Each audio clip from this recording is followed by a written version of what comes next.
जय हिंद, मैं मनीष राजौरिया। तो देखिए, जैसा कि आपको पता है कि मैं आपको subject chemistry class 10 lecture number 4 unit 1 रासायनिक अपक्रिया एवं समीकरण के एनसीईआरटी का सॉल्यूशन कराऊंगा।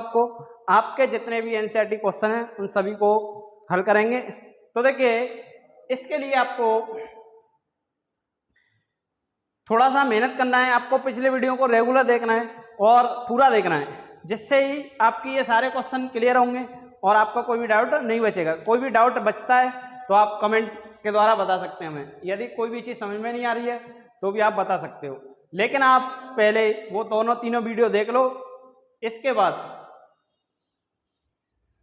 अब देखिए, क्वेश्चन नंबर पहला क्वेश्चन है, इसको हम स्टार्ट करते हैं। देखिए क्या है क्वेश्चन 1, नीचे दी गई अपक्रिया के संबंध में कौन सा कथन असत्य है। इसका मतलब क्या है कि ये आपको अपक्रिया दे रखी है। क्या दे रखी है? ये अपक्रिया आपको दे रखी है। अब इस अपक्रिया में आपको क्या देखना है कि ये 4 ऑप्शन है, इनमें से कौन से गलत हैं, कौन सा कथन असत्य है। सत्य का मतलब गलत है, वो हमें पहचानना है। तो देखिए, ये जो क्वेश्चन है वो किससे संबंधित है? ऑक्सीकरण और अपचयन अपक्रिया से संबंधित है।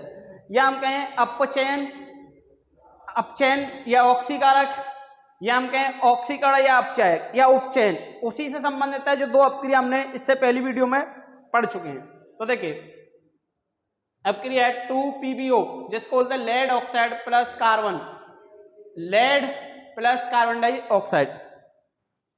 ये संकेत दे रहे हैं कि ये आपका गैस है, सॉरी ये आपका सॉलिड है पदार्थ, ये भी आपका सॉलिड है, ये भी सॉलिड है और ये गैस है। ये संकेत दे रहे हैं। अब इसमें हमें आपको गलत इनमें से छांटने हैं, फिर इनके बाद जो गलत निकल के आएंगे उनको इनमें देखना है कौन सा सही निकल के आता है, आपका आंसर हो जाएगा। तो देखिए, जैसे हम इस अपक्रिया में बात करें, क्या है, लेड ऑक्साइड प्लस कार्बन अपक्रिया लेड प्लस CO2।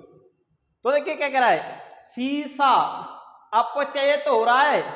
सबसे पहले मैंने आपको क्या बताया कि यहाँ देखिए ऑक्सीजन है, यहाँ ऑक्सीजन नहीं है, तो ऑक्सीजन की जब कमी होगी तो वो अपक्रिया क्या कहलाएगी? अपचयन। क्या कहलाएगी? अपचयन। और जब ऑक्सीजन की वृद्धि हो जाएगी तो वो अपक्रिया क्या कहलाएगी? उपचयन। क्या कहलाएगी? उपचयन। ये वाली बात आपको याद पता होना चाहिए, या हम ऑक्सीकरण संख्या के आधार पर भी बता सकते हैं। तो यहाँ ऑक्सीजन की कमी क्या हो रही है? ऑक्सीजन की कमी, तो ये हो गया आपका अपचयन, और इधर से इधर आने पर ऑक्सीजन की वृद्धि, तो ये हो गया उपचयन। क्लियर? अब देखिए, पहला क्वेश्चन क्या है इसका कि सीसा अपचयित हो रहा है। और सीसा कहाँ है? सीसा पकड़ो, ये रहा सीसा अपचयित हो रहा है। अब आपने शीशे को पकड़ लिया, इधर लेड देखा, अब अपक्रिया आपकी इधर से इधर हो रही है, इधर से इधर हो रही है, लेकिन ये क्या कर रहा है कि इधर से इधर अपचयन हो रहा है, तो बिल्कुल गलत हो गया। तो ये ऑप्शन क्या हुआ आपका? गलत हो गया। अब क्या कह रहा है दूसरा, कार्बन डाइऑक्साइड अब उपचयित हो रही है। अब देखो, कार्बन डाइऑक्साइड आपने देखा ये है, और इधर से आप इधर नहीं आ रहे बल्कि इधर से इधर आ रहे हो, क्योंकि अभिकारक से उत्पाद प्राप्त होते हैं। और इसमें क्या कह रहा है कि ये उपचयित हो रही है, नहीं, कार्बन से कार्बन डाइऑक्साइड का उपचयन हो रहा है, तो ये भी क्या हो गया? गलत हो गया। अब देखो तीसरा, देखो कार्बन उपचयित हो रहा है। अभी हमने देखा कार्बन का क्या हो रहा है? उपचयन, क्योंकि यहाँ पर ऑक्सीजन की वृद्धि हो रही है, इधर से उधर आने में, अभिकारक से उत्पाद की ओर आने में ऑक्सीजन की वृद्धि हो रही है, तो ये क्या हो गया? सही हो गया। अब क्या कह रहा है? लेड ऑक्साइड अपचयित हो रहा है। लेड ऑक्साइड का ये रहा, अपचयित मतलब अपचयन हो रहा है। आपने देखा, देखिए ऑक्सीजन की कमी हो रही है, इधर से इधर आए तो क्या हुआ? इधर से इधर आए तो क्या हुआ? अपचयन हुआ। तो ये भी क्या हो गया? आपका ऑप्शन सही हो गया। तो इससे आपने निकाला कि ए और बी गलत हैं और सी और डी क्या हैं? सही हैं। तो उन्हीं में से आपको क्या बताना है कि ये क्या कह रहा है, नीचे दी गई अपक्रिया के संबंध में कौन सा कथन असत्य है। तो इसमें हमें ये 4 कथन दे रखे हैं, 1 2 3 4। इनमें से देखिए हमें क्या करना है, सही वाले को चुनना है। तो पहला क्या है, ए और बी दोनों गलत हैं, तो ए और बी दोनों ही गलत हैं, तो इसका मतलब आंसर तो आपको यही मिल गया। अब क्या कह रहा है, ए एवं सी दोनों गलत हैं, ए और सी दोनों गलत है, नहीं सी तो सही है। अब क्या कह रहा है, ए बी सी तीनों गलत हैं, ए बी सी नहीं, सी तो सही है, तो ये भी क्या हो गया, ये भी गलत हो गया, जो इसकी बातें हैं ये भी गलत हो गया। क्या कह रहा है, सभी गलत हैं, नहीं इसमें दो तो सही हैं, तो इसका आंसर क्या निकल के आया, ये निकल के आया। क्लियर। अब देखिए इसी प्रकार क्वेश्चन नंबर 2 क्या कह रहा है, Ap2O3 Ap2O3 प्लस के 2Al अपक्रिया Al2O3 aluminium oxide plus iron, ferric oxide plus aluminium oxide और आयरन। अब इसमें ये अपक्रिया है, यह किस प्रकार की है ये हमें जाननी है। तो हमने सारी अपक्रियाएं पढ़ी थी कि संयोजन भी पढ़ा है, वियोजन भी पढ़ा है, द्विविस्थापन भी पढ़ा है, विस्थापन भी पढ़ा है। तो यहाँ से हम निकालेंगे कि जैसे संयोजन अपक्रिया, तो संयोजन के लिए हमने देखिए क्या देखा है कि हम जैसे A प्लस बी की क्रिया कराएं, मान लिया हमने, तो क्या बने AB, मतलब दो पदार्थ मिलके एक पदार्थ देते हैं, तो वही क्या कहलाता है, संयोजन। लेकिन ऐसे तो यहाँ हो नहीं रहा है, दो पदार्थ यहाँ भी दो हैं, तो दो देते, दो मिलके एक देंगे तो संयोजन हो गया, तो ये क्या हो गया आपका, गलत हो गया। अब बी क्या है आपके पास, जो आपका बी आंसर है क्या है, बी क्या है आपका, द्विविस्थापन अपक्रिया। अब द्विविस्थापन क्या होती है कि जैसे आपके पास ए एक्स क्रिया कर रहा है बी वाई से, किससे, बी वाई से, तो यहां से क्या मिले आपको, ए तो इसके वाई से क्रिया कर ले और बी इसके एक्स से क्रिया कर ले, मतलब इसके मान लिया ये प्लस है ये माइनस है, ये प्लस है ये माइनस है, तो आयनों का आदान प्रदान हो जाए, क्या हो जाए, आयनों का आदान प्रदान। उस कंडीशन में दो पदार्थ बनेंगे, वो सही द्विविस्थापन अपक्रिया कहते हैं। लेकिन यहां तो देखिए ऐसा कुछ भी नहीं हो रहा है, दो पदार्थ आयनों का आदान प्रदान नहीं हो रहा है, तो ये भी क्या है, गलत हो गया। अब क्या कह रहा है कि वियोजन अपक्रिया किसे कहते हैं, वियोजन अपक्रिया, ये क्या है, संयोजन अपक्रिया। अब वियोजन का मतलब क्या होता है कि संयोजन का मतलब जोड़ के, दो को जोड़ के एक बने। वियोजन का मतलब दो, आपके पास कोई दो पदार्थ हैं, जैसे ए बी है और इसने दिया ए प्लस बी दिया, तो एक पदार्थ अपघटित होकर दो दे, उसको क्या बोलते हैं, वियोजन कहते हैं। लेकिन यहाँ पर तो ऐसा कुछ भी नहीं है कि एक पदार्थ हो, यहाँ तो दो पदार्थ हैं, तो ये भी क्या हो गया, गलत हो गया। अब ऑप्शन क्या है, विस्थापन अपक्रिया। अब विस्थापन अपक्रिया में हमने देखा, क्या देखा कि जब जैसे मान लो ए क्रिया कर रहा है किससे, बी एक्स से, तो क्या करे, ए इतना ताकतवर हो कि बी को हटा के एक्स का स्थान लेके और बी को क्या कर दे, अलग कर दे, उसको ही विस्थापन अपक्रिया कहते हैं। अब ये मैं एक एग्जांपल ले रहा हूं, बाकी सारे हमने इसके पहले पार्टों में आपको पूरी अपक्रिया करा दी है, परिभाषा एग्जांपल। तो वहां यही कंडीशन हो रही है, देखो एल्यूमिनियम क्रिया कर रहा है O से Al2O3 बना रहा है और Ap को विस्थापित कर रहा है, मतलब जो जितना ज्यादा ताकतवर होता है वो उतने से कम वाले धातु को विस्थापित कर देता है। तो यहाँ पर भी वही हो रहा है, देखिए ए बी एक्स से क्रिया करके ए एक्स बना रहा है और बी को अलग कर रहा है, यही विस्थापन अपक्रिया का एग्जांपल होता है। तो यहाँ भी तो क्या हो रहा है, ए एल क्रिया कर रहा है ओ से और ए पी को अलग कर रहा है, तो इसका मतलब इसका सही आंसर कौन हुआ, चौथा, विस्थापन अपक्रिया। क्लियर। अब देखिए क्वेश्चन नंबर 3,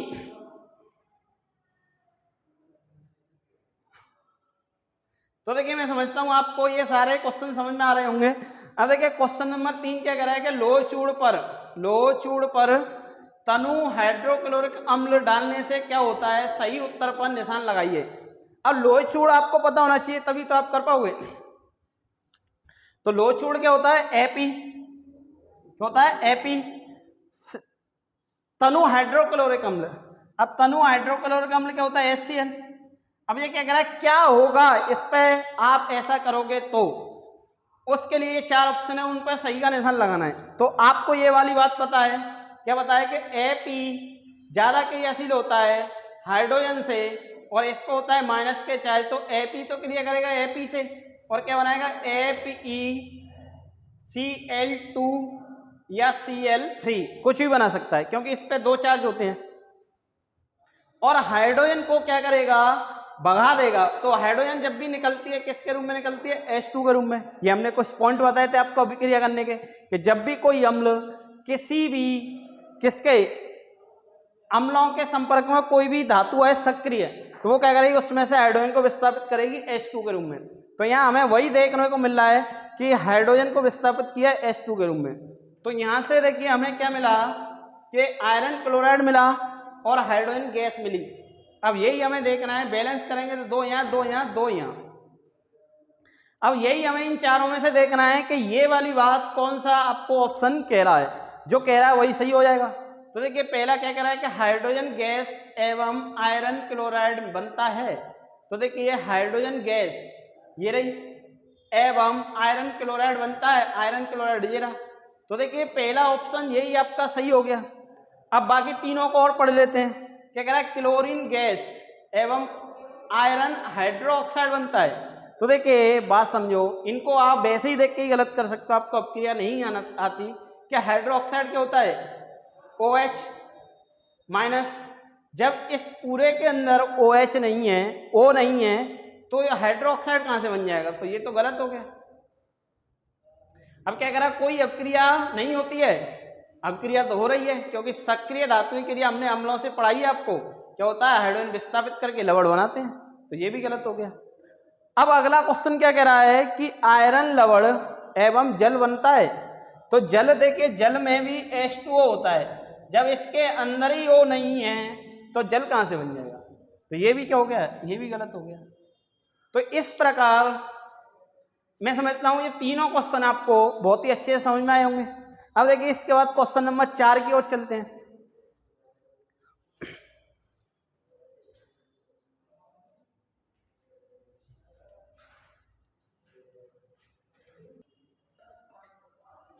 तो देखिए इसके बाद हम क्वेश्चन नंबर 4 और 5 को देखते हैं। तो देखिए क्वेश्चन नंबर 4 क्या है आपका, कि संतुलित रासायनिक समीकरण क्या है, रासायनिक समीकरण को संतुलित करना क्यों आवश्यक है। तो देखिए बात समझो, पहले एक समीकरण में लिखता हूं, फिर बताऊंगा कि संतुलित रासायनिक समीकरण क्या है और करना क्यों आवश्यक है। तो देखिए जैसे मैंने लिखा, हमने पढ़ा है कि अम्लों की क्रिया क्षारों से करते हैं तो लवण और जल प्राप्त होता है। जैसे मैं लिया H2SO4 प्लस NaOH। अब देखिए जब यहां से इस अपक्रिया को हम करेंगे तो हमने क्या दिखाई दिया कि हमें यहाँ प्लस, यहाँ माइनस, यहाँ प्लस, यहाँ माइनस, तो Na तो क्रिया करेगा SO4 से, क्या बनाएगा NaSO4। इस पे 2, इस पे 1, कैसे गुणा करोगे तो Na2SO4, कैसे गुणा करोगे, इसका इसमें, इसका इसमें, प्लस OH H से जब भी क्रिया करता है क्या बनाता है H2। OH जब भी क्रिया करेंगे क्या बनाएंगे H2। अब ये समीकरण तो आपका हो गया, इसको कहते हो आप असंतुलित समीकरण, असंतुलित समीकरण। अब देखिए इसके अंदर हम जानेंगे संतुलित क्या हुआ। क्या असंतुलित समीकरण में क्या है, जो आपके ये होते हैं अभिकारक और ये होता है उत्पाद। तो देखिए यहां हमने देखा Na परमाणु कितने, 2, यहां Na कितना, 1, इसलिए असंतुलित है। अब संतुलित का मतलब क्या होता है कि जब मैं इसको संतुलित करूंगा तो इधर भी जो अभिकारक में जितने परमाणु हैं उतने ही उत्पाद में होने चाहिए। तो देखिए यहां देखिए हमने देखा कि Na यहां कितने, 2, यहां Na कितना, 1, तो जब मैं इसको 2 करूंगा तो क्या लिखूंगा 2NaOH, और आपको जो बन के आया वो तो बन के रहेगा ही, Na2SO4 प्लस के क्या बना H2। 2 Na थे, 2 Na हो गए, साथ में इसमें कौन था H2SO4। तो आपने संतुलित करते समय क्या किया, इसमें 2 का गुणा किया। अब यहां देखो SO4 कितने, 1, यहां 1 SO4 है। यहां आपने देखा 2 एकम 2, 2 एकम 2, यहां वो कितना है 1, तो आपने 2 का गुणा इधर किया तो ये भी कितने हो गए 2।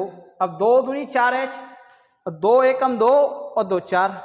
अब आपने क्या देखा कि जो आपके पास अभिकारक है, अभिकारक हैं और जो आपके पास उत्पाद हैं, उनमें परमाणुओं की संख्या जब आपने समान की तब तो वो समीकरण क्या कहलाया, संतुलित। जब समान नहीं थी तो वो असंतुलित। तो संतुलित रासायनिक समीकरण क्या होता है, जब हम पहले भी आपको बता चुके हैं। तो संतुलित रासायनिक समीकरण क्या होता है कि किसी भी समीकरण में जो अभिकारक होते हैं और जो उत्पाद होते हैं उसमें परमाणुओं को समान करना या बराबर करना ही संतुलित समीकरण कहलाता है। क्लियर है? क्या बोला मैंने कि जो आपके पास अभिकारक हैं और जो होते हैं उत्पाद, उनमें परमाणुओं की संख्या, जैसे हाइड्रोजन परमाणु है, सल्फर परमाणु है, ऑक्सीजन परमाणु है, सोडियम परमाणु है, इनकी संख्या बराबर करना ही क्या कहलाता है, संतुलित समीकरण कहलाता है। तो ये बात तो क्लियर है आपको कि किसी भी समीकरण में अभिकारकों और उत्पादों के परमाणु की संख्या बराबर करना ही संतुलित समीकरण कहलाता है। यही पूछा है इसने, संतुलित रासायनिक समीकरण क्या है। अब बात आती है रासायनिक को समीकरण को संतुलित करना क्यों आवश्यक होता है। तो जो बच्चे 10th में उन्होंने क्लास 9th में पढ़ा था द्रव्यमान संरक्षण का नियम, क्या पढ़ा था, द्रव्यमान संरक्षण का नियम। तो द्रव्यमान संरक्षण का नियम क्या कहता है कि द्रव्यमान को ना तो नष्ट किया जा सकता ना बनाया जा सकता। तो इसी प्रकार द्रव्यमान को ना तो नष्ट किया जा सकता ना बनाया जा सकता। तो इसी प्रकार अगर हम किसी समीकरण को असंतुलित रखेंगे तो उसमें जो अभिकारक का द्रव्यमान है और उत्पाद का द्रव्यमान है वो अलग अलग होगा। तो कहने का मतलब क्या है, जितना द्रव्यमान अभिकारक का उतना ही द्रव्यमान उत्पाद का होना चाहिए। तो द्रव्यमान को समान करने के लिए द्रव्यमान संरक्षण के नियम के अनुसार ना तो द्रव्यमान को मिटाया जा सकता ना प्राप्त किया जा सकता, उसको अभिकारकों और उत्पादों में बराबर करने के लिए किया जाता है। तो इसीलिए संतुलित को रासायनिक समीकरण को संतुलित करना आवश्यक होता है, क्योंकि जब हमारे पास समीकरण संतुलित होगा तो द्रव्यमान भी समान होगा। तो द्रव्यमान को बराबर करना होता है द्रव्यमान संरक्षण के नियम के अनुसार। तो इसीलिए समीकरण को संतुलित करना भी आवश्यक होता है। तो क्लियर है क्या होता है, द्रव्यमान संरक्षण का नियम कहता है कि जितना द्रव्यमान अभिकारक का उतना ही द्रव्यमान उत्पाद का होना चाहिए। अब अभिकारक और उत्पाद का द्रव्यमान कब बराबर होगा, जब इनके परमाणुओं की संख्या समान होगी। तो इसलिए समीकरण को संतुलित करो तो द्रव्यमान संरक्षण के नियम का पालन करेगा, इसलिए समीकरण को संतुलित करना आवश्यक होता है। क्लियर है? अब देखिए क्वेश्चन नंबर 5 की ओर चलते हैं। तो क्वेश्चन नंबर 5 क्या कह रहा है आपका कि निम्न कथनों को रासायनिक समीकरण के रूप में परिवर्तित कर उन्हें संतुलित कीजिए। तो देखिए यहाँ पे मैं इन समीकरणों को परिवर्तित भी करेंगे और इनको संतुलित भी करेंगे। तो देखिए इधर से इसका स्क्रीनशॉट ले लो, इसको मैं साफ कर देता हूं।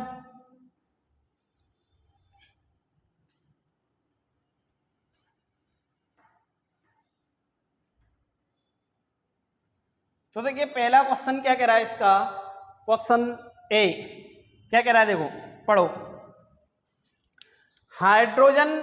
नाइट्रोजन हाइड्रोजन गैस से संयोग करके अमोनिया बनता है।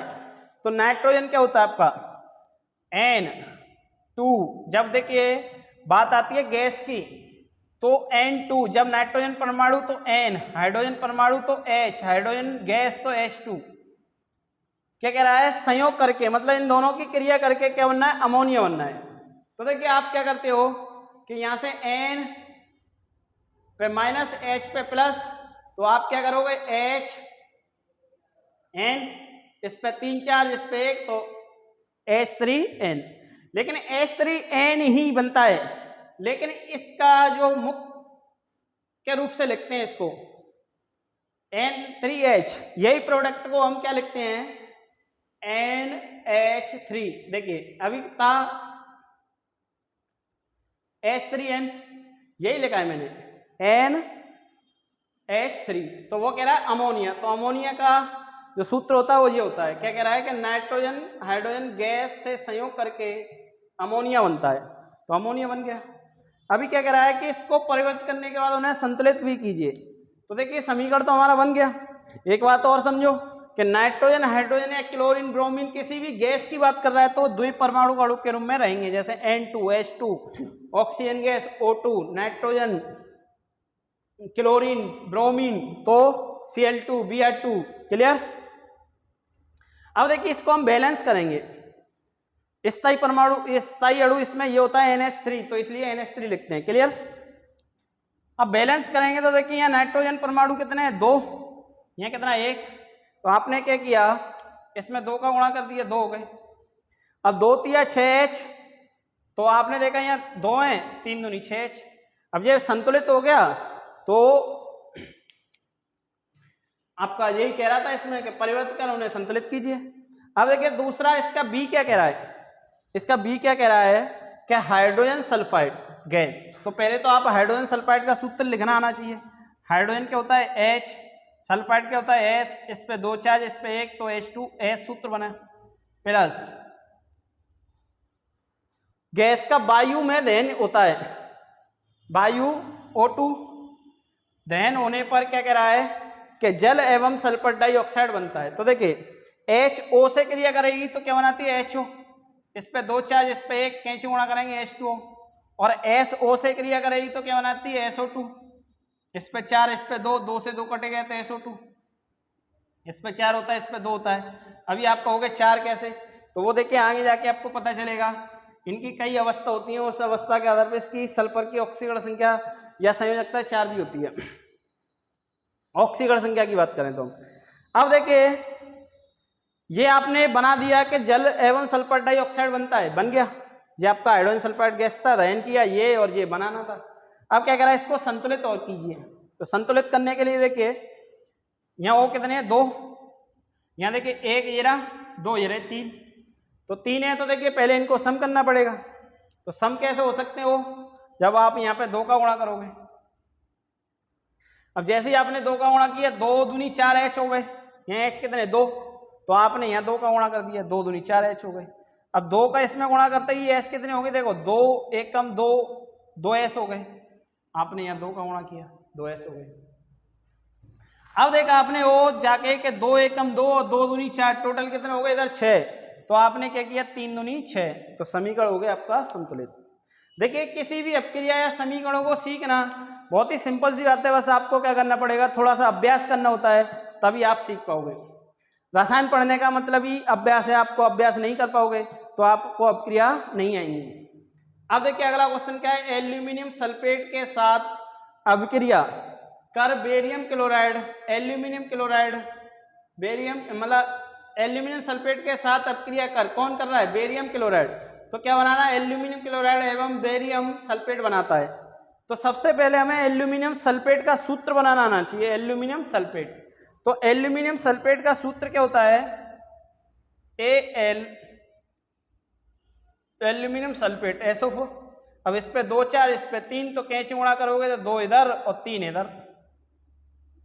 अब क्रिया कैसे कर रहा है ये बेरियम क्लोराइड, बेरियम क्या होता है Ba, क्लोराइड क्या होता है Cl, इस पे 1 चार्ज इस पे 2, कैसे गुणा करोगे तो BaCl2। अब बन के क्या आने वाला है देखिए, आपको आता है क्या आता है कि इस पे प्लस इस पे माइनस इस पे प्लस इस पे माइनस। अभी आपने देखा Ba किससे क्रिया करेगा SO4 से, Al किससे क्रिया करेगा Cl से, तो Al ने Cl से क्रिया करी AlCl। देखिए क्या बनना है AlCl से क्रिया कर रहा है तो क्या बनना है AlCl। इस पे 3 चार्ज है इस पे 1 है, कैसे गुणा किया तो 3 यहाँ आ गया, क्या बना एल्यूमिनियम क्लोराइड। वही कह रहा है कि एल्यूमिनियम क्लोराइड बनेगा। अब Ba किससे क्रिया करेगा SO4 से, तो प्लस BaSO4। अब इस पे भी 2 चार्ज इस पे भी 2 चार्ज, 2 से 2 कटेगा तो ये क्या बन के रह गया BaSO4 ही बन के रह गया। अब बन तो गया आपको, अब क्या करना है आपको इसको संतुलित करना है। क्या करना है संतुलित करना है।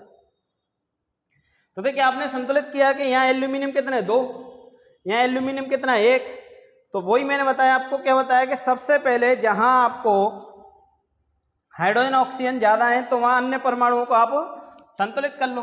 तो देखिए आपने 2 एल्यूमिनियम को संतुलित किया, 2 एल्यूमिनियम 2 एल्यूमिनियम, यहाँ सल्फेट कितने 3, आपने क्या किया 1 सल्फेट आगे 3 लगाया 3 सल्फेट हो गए। अब 3 सल्फेट होते ही 3 बेरियम हो गए, तो आपने देखा बेरियम 1 है तो आपने इसको संतुलित करने के लिए क्या किया 3 का गुणा कर दिया 3 बेरियम। अब 3 दूनी 6 Cl हो गए, देखो 3 दूनी 6, कोई भी परमाणु लिखा है Cl2 तो इसका मतलब क्या वो 2 है, तो 2 तिया 6 हो गए और 2 तिया 6, तो इसका मतलब ये भी आपका समीकरण संतुलित हो गया। तो देखिए इस प्रकार आप इन पे जब तक आप बेसिक नहीं पकड़ पाओगे, मतलब आपको परमाणुओं का ज्ञान नहीं होगा, आपको आवेश का ज्ञान नहीं होगा, आपको संयोजकता का ज्ञान नहीं होगा, तब तक आप समीकरण को ना तो हल कर सकते, ना तो उसको पूर्ण कर सकते, ना उसको संतुलित कर सकते। तो सबसे पहले आप बेसिक वीडियो देखो उन्हें जाके पूरा, उसके बाद यहाँ से आप पकड़ो और एनसीईआरटी जो सॉल्यूशन क्लास 10th का जो चल रहा है यहाँ से इस चैप्टर से लगभग 4 से 5 नंबर का आता है, तो 4 से 5 नंबर आप आसानी से पक्के कर लोगे। अब देखिए क्या है अगला डी, पोटेशियम धातु जल के साथ अपक्रिया कर पोटेशियम हाइड्रोक्साइड एवं हाइड्रोजन गैस देती है। तो पोटेशियम धातु क्या होती है? पोटेशियम धातु पता होना चाहिए। पोटेशियम धातु बोलते हैं के को, किससे क्रिया कर रही है? जल से। जल क्या होता है? H2O। H2O को हम क्या लिखते हैं? Single bond OH। अब ये वही अपक्रिया हो गई कि ये KOH से जैसे ही क्रिया करता है KOH बनाता है, मतलब इसको, ये एक पहलवान आदमी है और ये एक कमजोर आदमी है, तो इसको जब ये बाहर निकालता है तो ये स्वयं से क्रिया करके किस में निकलता है? H2 के रूप में निकलता है। तो वही कह रहा है कि पोटेशियम हाइड्रोक्साइड एवं हाइड्रोजन गैस देती है। तो ये पोटेशियम हाइड्रोक्साइड हो गया, या हाइड्रोजन गैस हो गई। अब देखिए इसको भी बैलेंस करना है हमें, क्योंकि पहले ही कह रखा है कि परिवर्तित कर उन्हें संतुलित कीजिए समीकरण के अंदर। तो यहाँ देखा हमने हाइड्रोजन कितनी है? 3। तो हमने आपको बताया कि सबसे पहले संतुलित करने की कोशिश करो, सॉरी सम करने की। तो 2 1 कम 2 और 2 4। यहाँ हाइड्रोजन कितनी है? 1 और 1 2। अगर आप 2 आगे गुणा लगा तो 4 हो गए। O कितने हैं? 2। यहाँ कितने हैं? 2 बराबर हो गया। K कितने हैं? देखो 2 1 कम 2 2 1 कम 2। तो इस प्रकार ये 5 क्वेश्चन कंप्लीट होते हैं।